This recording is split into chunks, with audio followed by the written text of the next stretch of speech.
This is chapter 10 of New World Coming. I titled it The Lost Generation because it really describes the feeling of writers at the time. But we also see a contrast in terms of loss when it comes to Black culture. So that's why the title is in quotations. So the chapter starts out with Harold Stern assembling the Symposium Civilization in the United States, created by 33 contributors um, ranging ideas in American society. But they mainly took a bleak view of America. It basically detailed life in the United States was colorless, standardized, uncreative, and repressive, and given over to the worship of wealth and machinery. They also mourned the loss of the nation's moral conscience. For example, Lewis Mumford thought the city was an index of a nation's material success and spiritual failure. Robert M. Levitt concluded graduate students were just specialists in the obvious.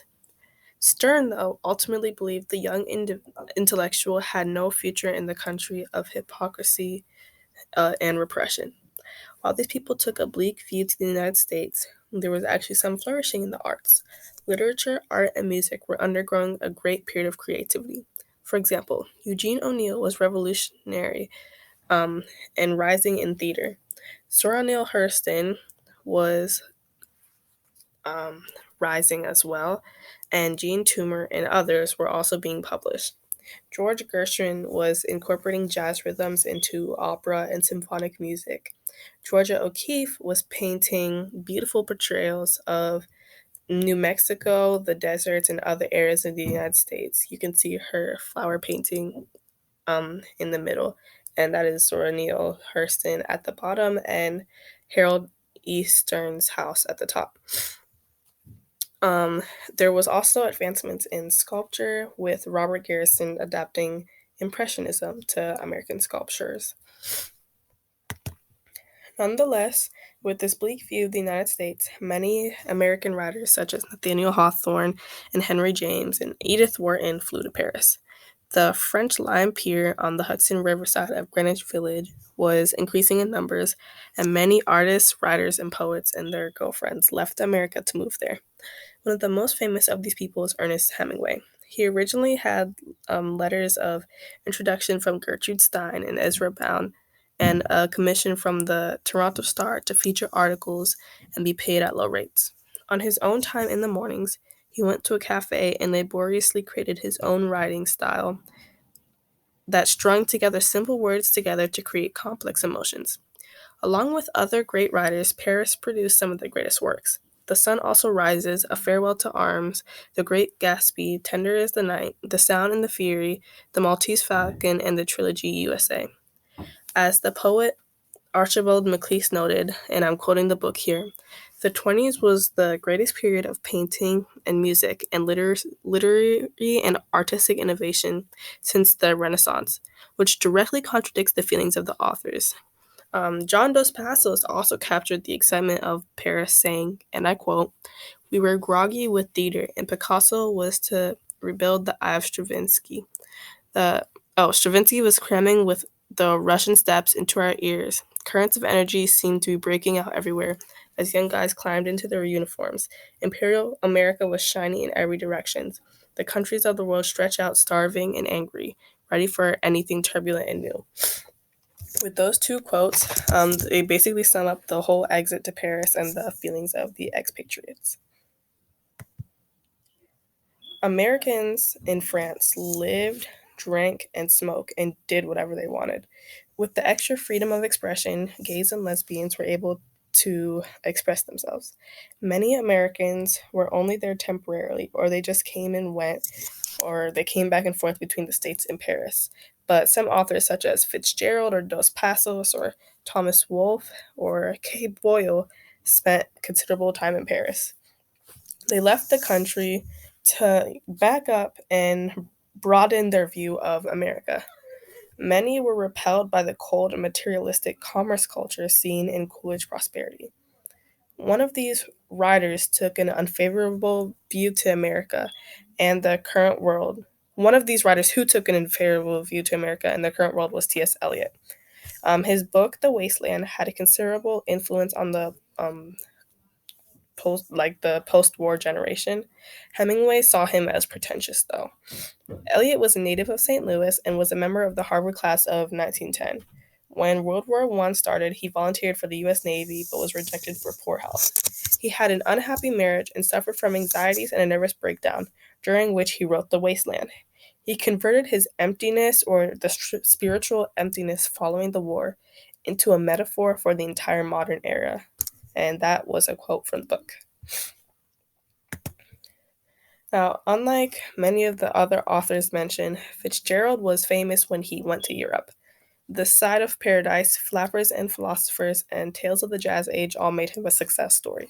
Scott and Zelda, on the move to Paris, became the talk of the town. They were always egging each other on to attract attention in their glamorous life. Previously a popular place to live, Fifth Avenue was disregarded, and Park Avenue was regarded as ostentatious. So, fashionable society, successful writers, and other famous people um, made it their mission to popularize the East Side. On a more personal note, Fitzgerald um, was a observer of his world. Zelda was a torment and an inspiration to him, and he was proud of her looks, and her personality provided him with writing material. But her extravagance was seen to be something that would interfere with his work, and that's what his friends thought.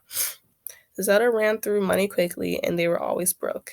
Fitzgerald himself was a drinker and a playboy, and that inspired a myth that he didn't really care about his work. But he always put much effort into the masterpieces he created because he saw so much in the world. The couple's life was erratic. They had a daughter named Scotty, and when they moved to a coastal town, she was 3 years old. Zelda began a romance with a French naval officer while Scott was writing his book. Scott was very unhappy. So was Zelda, as she overdosed on sleeping pills and then required a shot of morphine to pull her out of a hysteria attack. Um, to confirm what many believed, Zelda was psychologically imbalanced. This ultimately did not faze Scott as he was able to produce many amazing works. In another area of writing, we saw an increase in psychology writing, especially from the author Sigmund Freud. Before he even came to America, his theories about sexuality and the unconscious had already provoked discussion. He was seen as the Darwin of the mind. Until then, psychoanalysis had only been researched by a handful of psychologists and neurologists who specialized, and many physicians only treated women who had emotional problems. They diagnosed them with hysteria to explain depression and anger, and many doctors who perform abortions also advised in marital problems. With this new age of psychoanalysis, Freud's chief drumbeater, Dr. Abram Rill, was mainly responsible for the acceptance of the research.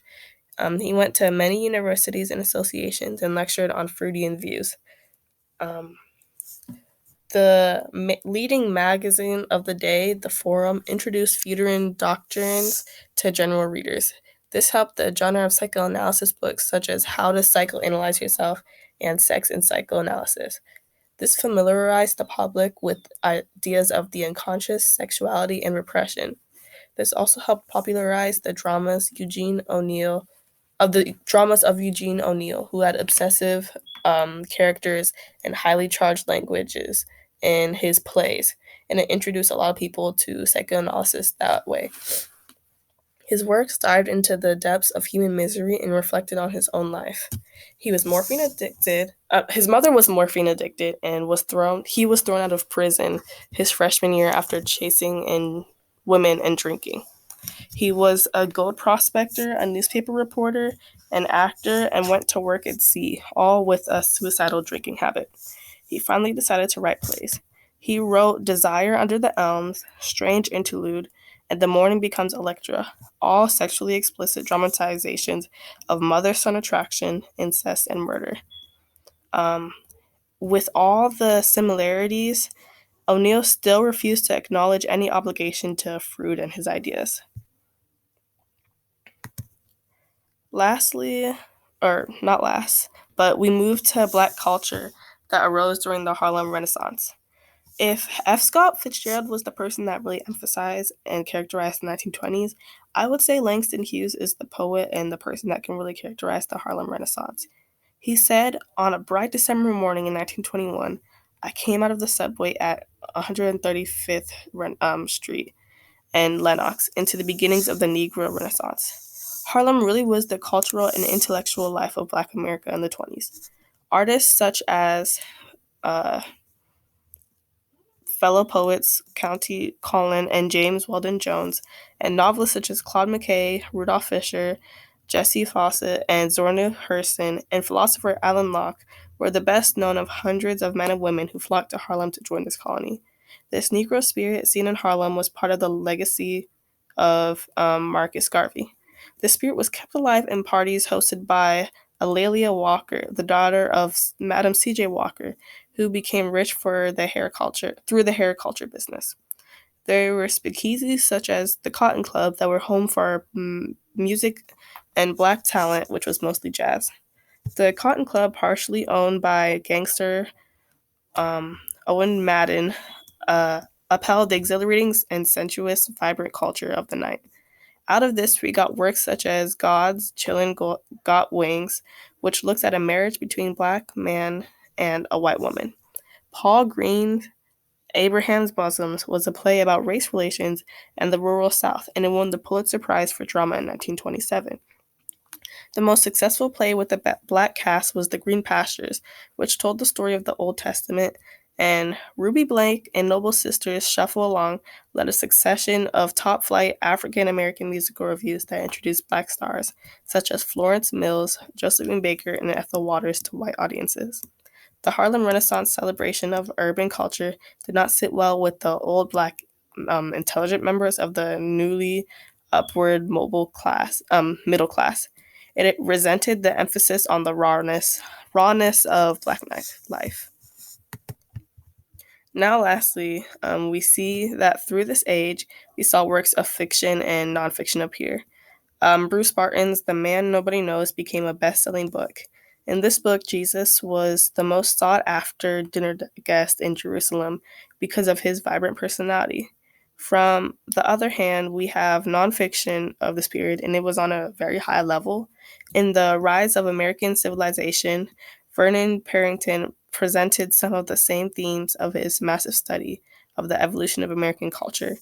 Book sales and readership were rising by the introduction of book clubs. Ultimately, literacy was encouraged and it opened the door for new ideas to be expressed. And that is basically all you need to know for chapter 10.